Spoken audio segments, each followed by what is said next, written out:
안녕하세요. 옛 이야기입니다. 오늘도 와주셔서 감사합니다.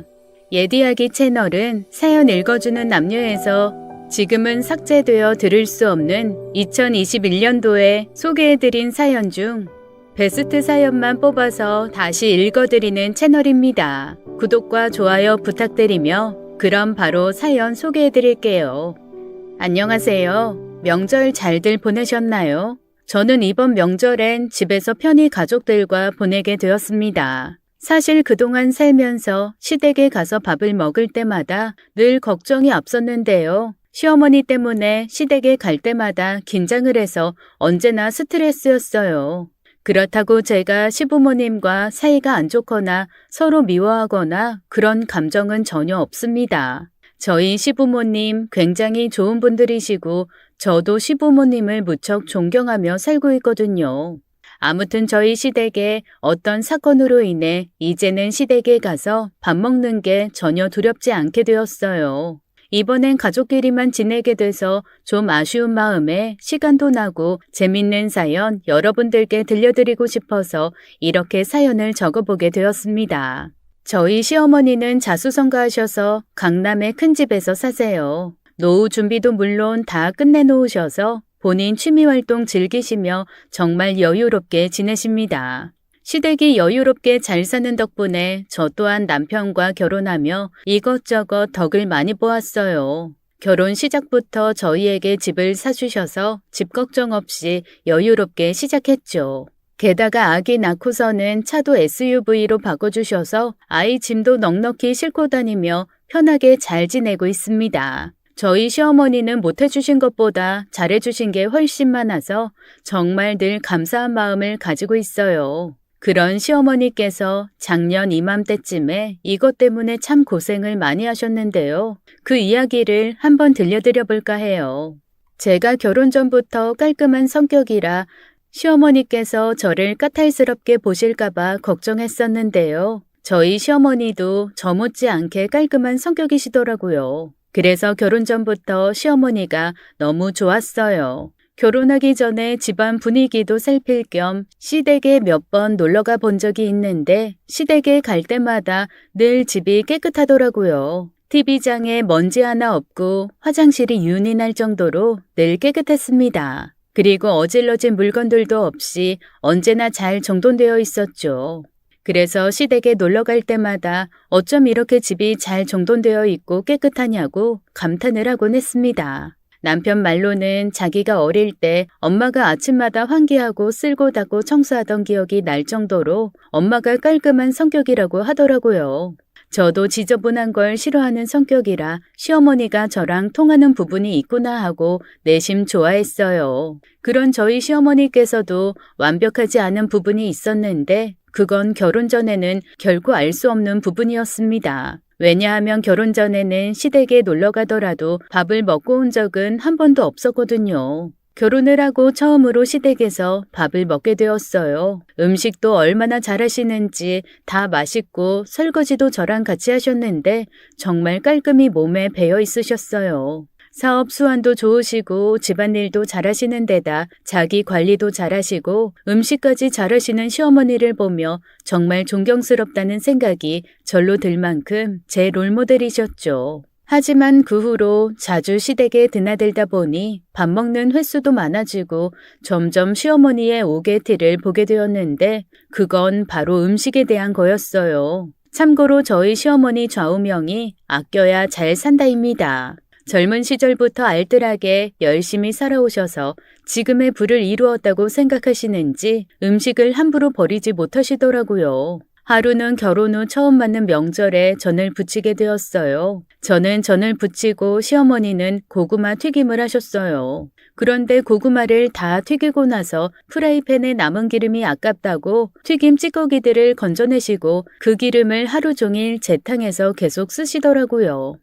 이 정도는 그럴 수 있다고 생각합니다. 치킨집에서도 한 번 부은 기름에 닭 여러 마리 튀기니까요. 저희 시어머니는 수박 껍질도 절대 버리는 법이 없으세요. 저는 수박 껍질 무침이라는 걸 처음 먹어보았는데 오이처럼 시원하고 참 맛있더라고요. 그리고 어느 여름날 시어머니 댁에 방문하면서 수박을 사가게 되었어요. 제가 수박을 아주 기똥차게 잘 고르는 편입니다. 지금까지 제가 고른 수박은 전부 맛있었죠. 역시나 그날 제가 사간 수박도 너무 달고 맛있더라고요. 가족들과 수박을 썰어서 한 명당 3-4조각씩 먹다 보니 어느새 수박 반통을 다 먹었더라고요. 그날 시누이 식구들도 다 같이 모였던 터라 수박 껍질이 아주 많이 나왔습니다. 제가 수박 껍질을 정리해서 버리려고 하는데 시어머니께서 놔두라고 본인이 치우시겠다고 하시더라고요. 그러더니 쟁반에 놓인 껍질들을 모두 가져가서 싱크대에서 볼에 넣고 막 씻는 겁니다. 온 가족이 먹던 수박 껍질을 왜 씻어서 버리시나 하고 의아한 표정으로 시어머니를 바라보고 있었죠. 그런데 시어머니께서 그 수박을 손질하더니 막 썰기 시작하시는 거예요. 저건 아무리 봐도 제가 시댁에 오면 즐겨 먹던 바로 그 음식이었죠. 수박 껍질 무침이었어요. 초고추장을 듬뿍 넣고 버무리시는데 그동안 제가 먹던 수박 껍질 무침이 저거였다는 생각에 경악스러웠습니다. 어머님, 이거 가족들이 다 입대고 먹은 건데 이렇게 반찬 만들면 안 되지 않아요? 에휴, 가족끼리 먹은 건데 뭐 어때? 괜찮아. 지금까지 이렇게 해서 잘만 먹었어. 그래도 침 닿은 건데 상할까봐 걱정되네요. 괜찮대도? 이거 아까 물에 씻었잖아. 그 수박 껍질 무침은 그날 저녁 반찬으로 올라왔습니다. 모르고 먹을 때야 맛있었지만 알고 먹으려니 젓가락이 잘 가지 않더라고요. 그 후부터는 어머님이 수박을 썰려고 하시면 제가 쏜살같이 달려갑니다. 어머님, 제가 수박 썰게요. 제가 잘 썰어요. 괜찮아. 내가 썰어 갈 테니까 너는 앉아 있거라. 아니에요. 어머님 힘드실 텐데 앉아서 쉬고 계세요. 제가 요즘 수박 써는 거에 재미가 들려서 수박 써는 게 좋아서 그래요. 라고 마음에도 없는 소리라며 수박을 대신 손질해서 내옵니다. 그리고는 수박 껍질을 미리 모두 벗겨버리고 큰 볼에 따로 모아둔 다음 수박은 모두 깍둑 썰어 먹기 좋게 잘라 내오게 되었어요. 그럼 시어머니는 며느리가 수박을 잘 썬다며 좋아하시더라고요. 그 후부터는 안심하고 수박 껍질 무침을 먹게 되었죠. 작은 것 하나도 버리지 않고 아끼시는 시어머니는 배울 점이 참 많으신 분이십니다. 저도 그 후부터 여름날이면 시어머니께 배운 수박 껍질 무침을 종종 해먹곤 해요. 하지만 가끔은 고개를 갸우뚱할 때도 있어요. 저희 가족들은 사이가 좋아서 주말에 자주 모이곤 해요. 그럼 시어머니께서 집에서 밥을 주로 해주세요. 그럼 저는 주로 주방 보조로서 어머님이 시키시는 일을 하곤 합니다. 그날은 어머님이 된장국을 끓여 먹자고 하시더라고요. 그래서 저는 물에 다시마를 넣고 국물을 우려내고 있었어요. 그런데 시어머니께서 애들 먹으라고 계란 좀 삶아야겠다며 계란을 물에 대충 씻으시고는 그 다시마 우린 물에 계란을 넣으시는 거예요. 이거 7분만 끓이다가 계란 건져내면 되니까 네가 잘 보고 있다가 건져내. 어머님, 이건 따로 삶아야 하지 않을까요? 위생적으로 좀 아닌 것 같은데. 얘는 맨날 위생 타령이네. 아이고, 안 죽는다. 괜찮아, 괜찮아. 물 2번 끓일 필요 뭐 있어? 하는 김에 같이 삶으면 되는 걸. 이게 바로 지혜라는 거다. 아무리 그래도 국으로 마실 물에 계란을 삶는 게 저로서는 도통 이해가 가질 않았지만 너무 순식간에 벌어진 일이라 이미 끓이고 있는 계란을 빼자고 하기도 애매하더라고요. 그렇게 그날은 그냥 넘어가게 되었죠. 아마도 시어머니는 새로 물을 끓이려면 전기세도 더 들고 물값도 더 나가니 그렇게 하셨던 것 같아요. 그런데 그날 뉴스에 살충제 계란 파동에 대한 이야기가 나왔어요. 가축의 벼룩이나 진드기를 제거하기 위해 뿌린 살충제가 계란 껍데기 내에 성분이 남아있어서 한참 문제가 된 적이 있었잖아요. 그날 때마침 그 뉴스가 나온 거였죠. 저는 뉴스를 보고 기겁하며 시어머니께 말했습니다. 어머님, 앞으로 다시마 우리는 물에 계란 같은 거 넣어서 삶으면 큰일 나겠어요. 시어머니도 그 뉴스를 보고 살충제 성분이 신장과 간장을 망가뜨린다는 말에 좀 놀라시는 것 같더라고요. 저에게 아무 대꾸는 안 하셨지만 다행히도 그 후부터는 계란을 다른 냄비에 따로 물을 넣어 삶으셨습니다. 정말 시기적절한 뉴스가 아닐 수 없었어요. 늘 아기는 없으신데 아끼고자 하시는 마음에 이런 일들이 생기곤 하네요. 워낙 아끼는 걸 잘하는 시어머니 때문에 약간 빈정이 상한 일도 있었습니다. 저번 명절에 가족들이 모여 떡국을 끓여 먹게 되었어요. 저는 아기 이유식 챙겨 먹이느라 식사를 늦게 하게 되었죠. 가족들은 다들 떡국 한 그릇씩 먹고 모두 TV를 보러 갔고 저는 아이 이유식을 다 먹이고 나서 먹겠다고 했던 터라 시어머니께서 제 건 나중에 떠주시겠다고 했어요. 제가 아이 이유식을 모두 먹인 후에 떡국을 먹으려고 주방에 갔을 때 작은 시누이가 떡국을 먹고 일어나더라고요. 아우, 너무 배불러서 더 이상은 못 먹겠다. 그 말에 시어머니가 아유, 이 많은 떡국을 다 어쩌지? 떡국을 많이 끓여서 이거 다 남게 생겼네. 라며 아까워하셨어요. 저는 평소에 떡국을 엄청 좋아해요. 떡국을 식혀서 부른 상태에서 먹는 것도 좋아할 만큼 떡국을 좋아합니다. 그래서 시어머니께 어머님 걱정 마세요. 저 떡국 좋아해요. 제가 먹을게요. 저 식은 것도 잘 먹어요. 라고 말했어요.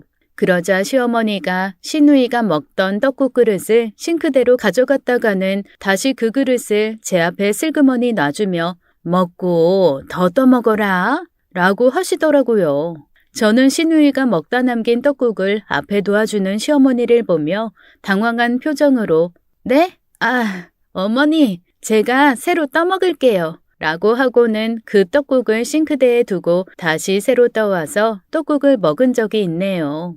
시어머니는 제가 떡국을 식은 것도 잘 먹는다고 하니 시누이 떡국을 먹겠다는 소리로 알아들으신 걸까요? 아무튼 시어머니가 아기는 없으신데 음식을 아까워하는 마음 때문에 저에게 그렇게 하신 것 같았습니다. 그리고 이건 종종 있는 일인데요. 시어머니는 가족들이 모여 반찬 여러 가지를 놓고 먹다가 반찬들이 남으면 그 반찬들을 버리지 못하고 한 곳에 모으세요. 참 다행인 것은 그 반찬은 시어머니가 모아놓으셨다가 본인 드시겠다고 따로 챙겨놓는 것들입니다. 하지만 김치는 다 모으셔서 한 통에 몰아넣으시고는 다음 끼니 때 또 꺼내주세요. 어머, 어머님, 김치 남은 건 버리던가 따로 모아놓으셔야 하지 않아요? 식구끼리 먹은 건데 뭐 어때? 괜찮아. 이거 이따가 저녁에 먹으면 돼. 라고 하시며 제 말은 고이 흘려보내시고 김치를 한 통에 모아두었다가 정말 저녁 때 꺼내주십니다. 그리고 가족들은 모두 맛있다고 그 김치를 먹는데 저는 도저히 입맛이 떨어져 못 먹겠더라고요. 참고로 저희 시어머니는 외식을 혐오하시는 수준이세요. 밖에 음식이 얼마나 위생적으로 만들어지겠냐고 하시고 재료들도 믿을 수 없다고 말씀하세요. 게다가 바깥 음식은 조미료 범벅이라 건강에도 안 좋다고 싫어하십니다. 게다가 반찬 재탕하는 것에 대해서도 비위생적이라 싫다고 하시는데 가족들끼리 먹은 반찬은 재탕해서 먹어도 위생적이라 생각하시나 봐요. 저희 시어머니는 참 정이 많으신 분이세요. 그래서 그런지 음식을 손으로 입에 직접 넣어 먹여주는 걸 좋아하십니다. 저희 아기 과일 주실 때도 포도씨를 하나하나 손으로 빼셔서 손으로 조물조물 만지시다가 아기 입에 넣어주세요. 딸기도 손톱으로 쿡 찍어서 잘게 찢으신 다음 아기 입에 넣어주십니다. 처음엔 이게 좀 비위생적이라고 생각했는데 시어머니가 저희 조카들에게 하는 걸 보고는 이건 아무것도 아니구나라는 걸 알게 되었죠. 주말에 시어머니께서 아기가 보고 싶으시다고 하셔서 남편과 아기를 데리고 놀러 간 적이 있었어요. 그런데 그날 큰 신우네 애들도 놀러 왔더라고요. 큰 신우는 볼 일이 있다고 아이들을 맡겨놓고 나간 상태였고 시어머니께서 조카들 밥을 먹이고 있었습니다. 역시나 조카들에게 먹일 때도 맨손으로 반찬을 들고 아이에게 먹여주고 있더군요. 그런데 시어머니의 손자 사랑법에 저는 경악을 금치 못했네요. 김치를 먹이시는데 손으로 쭉 찢으시더니 입으로 쭉쭉 빨고 뱉으신 다음 하얘진 김치를 조카 입에 넣어주시더라고요. 세상에나, 저는 너무 충격을 받고 그 자리에 주저앉아 소리를 지르고 싶었지만 그럴 수가 없으니 조용히 빈 그릇에 물을 떠와서는 어머님께 내밀었습니다. 어머님, 여기 물에 씻어서 주는 게 좋을 것 같아요. 난 원래 애들 이렇게 해서 주는데. 아, 그러시구나. 그래도 좀 비위생적인 것 같은데 물에 씻어주는 게 좋지 않을까요? 비위생적이라고? 이렇게 해야 애들 면역력도 크고 하는 거야. 네가 뭘 모르네. 아기한테 어른이 먹던 거 주면 A형 간염이랑 헬리코박터균 같은 거 없는다고 전에 방송에 나오던데요. 우리 어릴 때는 부모님들이 다 이렇게 키웠어. 봐라, 우리 애들 전부 다 건강하게 잘 살지 않냐. 너 설마 우리 옛날 사람이라고 무시하는 건 아니지? 우리가 늙었어도 나이가 든 만큼 지혜는 니들보다 더 있으니까 너희 시어머니 말 들어라. 시아버지까지 거들며 나서시니 제가 더 이상 조카 식사에 이래라 저래라 할 수가 없었네요. 그저 내 아이가 이유식을 먹고 있음에 다행이라 여기며 조카들을 안쓰러운 눈으로 쳐다보기만 했어요. 참고로 저희 시부모님들 이가 안 좋으세요. 여기저기 많이 썩으셔서 임플란트는 물론 금리도 여러 개 씌우셨습니다. 저런 식습관 때문인지 저희 남편도 이가 안 좋고 썩은 이도 많아요. 그래서 저는 남편에게 절대로 우리 애한테 숟가락 혼용해서 쓰지 말라고 신신당부했어요. 입술에 뽀뽀하는 것도 당연히 못하게 했죠. 그런데 이런 가족들의 식습관 때문인지 조카는 6살밖에 안 됐는데 벌써부터 이가 많이 썩었더라고요. 평소에 사탕과 젤리도 자주 먹으니 썩은 걸 수도 있지만 왠지 어른들 입에 있던 충치균이 아이들 입으로 옮겨간 게 아닌가 싶었습니다. 나중에 큰 신우에게 조심스레 김치 사건 이야기를 하게 되었어요. 아무래도 내가 엄마라면 그런 사실을 알려주는 게 고마울 것 같다고 생각했거든요. 형님, 저번에 어머님이 지훈이 밥 먹이는데 김치 안 맵게 주신다고 입으로 직접 빨아서 꺼내주시더라고요. 그랬어? 우리 엄마 여전하네. 나 어릴 때도 우리 엄마가 우리 남매들 그렇게 밥 먹이셨거든. 그러셨구나. 지훈이가 어머님 입에 들어갔던 거 먹어도 괜찮으세요? 난 별로 상관없어. 왜? 옳게 보기엔 좀 그래? 아니, 그냥 입에 균도 많은데 옮을까 봐요. 가만 보면 옳게 너무 깔끔 떤다. 지금 우리 엄마 입이 더럽다는 얘기로 들리네. 아유, 무슨 말씀을 그렇게 하세요. 그게 아니라 침 섞이면 서로 균이 옮아간다니까 걱정돼서 그러죠. 안 죽어, 안 죽어. 우리 남매들도 지금까지 아무 문제 없이 잘 컸는데 면역이 생기면 생겼지. 그깟 균쯤이야 뭐 어때.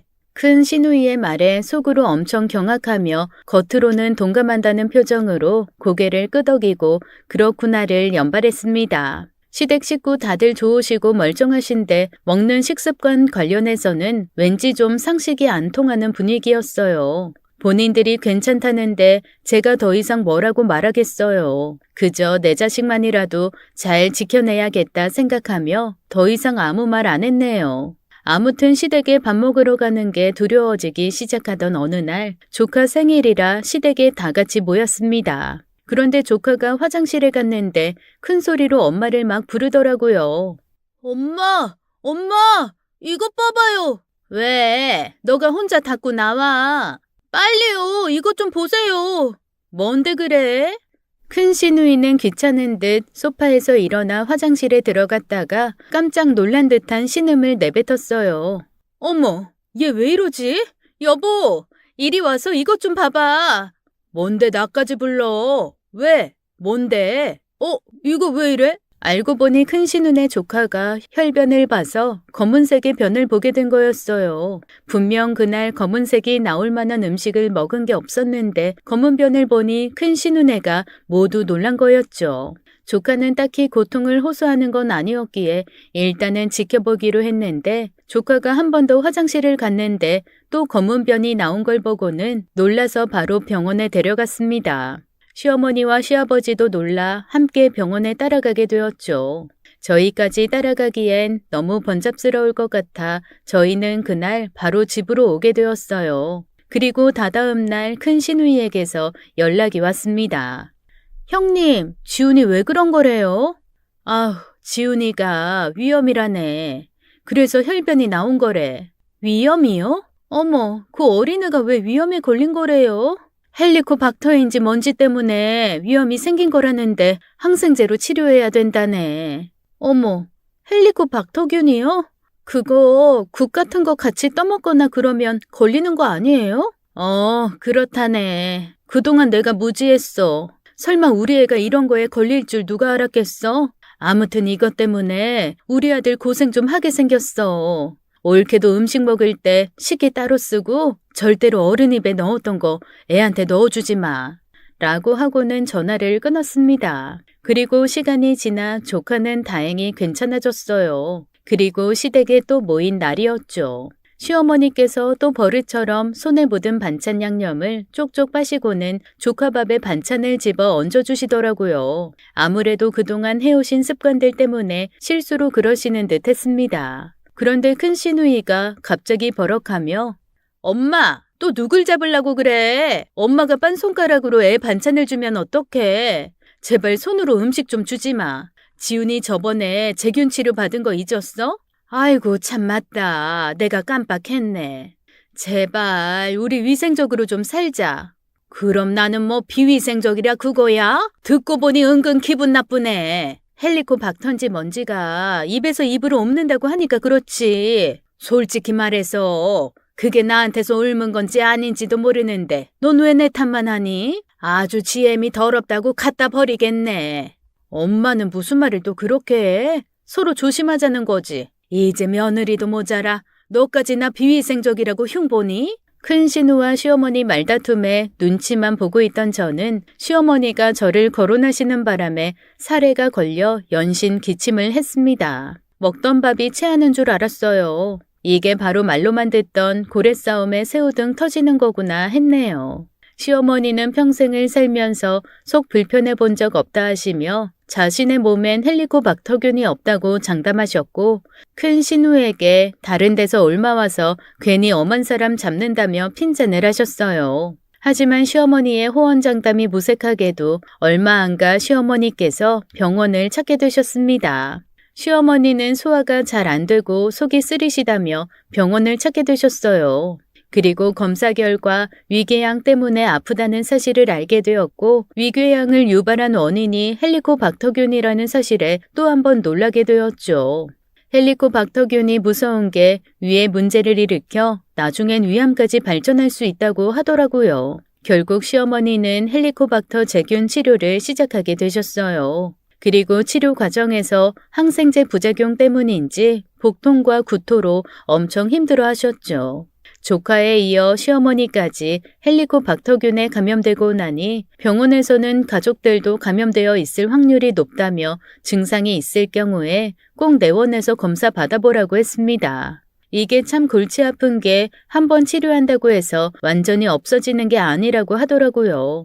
많은 양의 항생제를 쏟아부어 균을 잡는 건데 약을 쓰면 쓸수록 내성도 생기고 재발하기 시작하면 자꾸 재발해서 더 치료가 어려워진다고 합니다. 그 후 가족들 모두 검사를 받아보라고 해서 모두 검사를 했는데요. 시아버지, 큰신우, 작은신우네 가족 모두 헬리코박터균에 감염되어 있더라고요. 심지어 제 남편까지도요. 정말 천만다행히 저와 제 아이는 괜찮았어요. 그래서 가족들이 모두들 제균 치료를 받게 되었어요. 괜히 몸에 나쁜 균 서로 옮기지 않게 한 번에 치료하자고 해서 가족들 모두 같은 시기에 치료를 받게 되었습니다. 그 후로 저희 시댁은 식기도 모두 따로 쓰고 식기세척기를 들여서 식기도 모두 소독하고 있어요. 그리고 이제는 절대로 어머님이 입에 넣었던 음식 아이들한테 안 주세요. 여전히 알뜰하게 살림하시지만 이제 남은 반찬들이나 입에 한 번이라도 댔던 것들은 모두 음식 쓰레기로 버리고 있어요. 식기세척기를 들이신 계기는 시어머니께서 저희 집에 놀러 오셨다가 제가 쓰는 걸 보고는 제 옆에 슬그머니 오시더라고요. 이거 쓰면 좋아? 네, 어머님. 이거 진짜 좋아요. 제가 아기 낳고 손가락이 많이 아파서 산 건데 정말 도움 많이 받았어요. 게다가 저보다 더 깨끗하게 설거지해주고 소독도 다 돼서 나오니까 위생적이에요. 그래? 이게 그렇게 좋아? 네, 전 좋아요. 어머님도 관절 여기저기 아프신데 이제 손설거지 하지 마시고 식기세척기 써보세요. 그럼 그럴까? 소독도 된다니까. 우리 가족한테 꼭 필요해 보이네. 네, 저는 진짜 강력 추천이에요. 그래, 그럼. 나도 한번 사봐야겠다. 우리 깔끔쟁이 며느리 말이라 그런가 신뢰가 가네. 그런가요? 응, 내가 괜히 먹는 거 아낀다고 먹던 음식 챙이다가 우리 집안 헬리콥터인지 뭔지 하는 균에 다 감염된 거잖아. 애들 밥 먹일 때도 내가 너무 무지했어. 괜히 면역 좋아진다 뭐다. 어디서 주워들은 말만 믿고 억지 부려서. 아무튼 내가 우리 며느리한테 창피하다. 에이, 그렇게 생각하지 마세요. 모르실 수도 있죠. 어머님, 이번 생신 선물로 제가 식기세척기 사드릴게요. 정말? 아유, 너한테 사달라고 얘기한 건 아닌데. 그래, 고맙다. 역시 우리 며느리가 최고다. 그렇게 시어머니와는 화기애애하게 이야기가 마무리되었습니다. 그 후 식기세척기 선물을 받으신 시어머니는 너무 고맙다며 정말 좋다고 하세요. 어느 날은 시댁에 갔는데 시어머니가 모르는 이름을 부르며 얘기를 하시더라고요. 샘이야, 오늘도 열일했다. 이제 그만 쉬어라. 고맙다. 샘이요? 샘이가 누구예요? 우리 식기세척기 이름 수세미의 숫자 빼고 세미로 지었어. 얼마나 일을 똑부러지게 하는지 내가 너무 고마워서 얘한테 말도 걸고 그런다. 시어머니의 말에 저도 웃음이 나 어머님이랑 마주보며 웃었네요. 제가 사드린 물건을 잘 써주시니 너무 기분 좋더라고요. 100마디 말보다는 몸소 체험하는 게 훨씬 효과적이라더니 저희 시어머니는 며느리가 하지 말라고 말할 땐 정말 귀찮은 잔소리로만 들으시더니 이번 일을 겪고 나서 완전 달라지셨어요. 50년 넘게 지속해 오시던 식습관을 바꾸시는 걸 보면 말이에요. 역시 사람은 겪어봐야만 아나 봅니다. 이제는 시댁에 밥 먹으러 가는 게 전혀 두렵지가 않네요. 지금까지 제 이야기를 들어주신 여러분 감사합니다. 모든 분들 위생 잘 챙기시고 건강하게 사시길 바랄게요. 제 이야기는 여기까지입니다. 지금까지 옛 이야기였습니다. 끝까지 함께 해주신 여러분 감사드리며 저희는 다음 사연으로 돌아올게요. 감사합니다.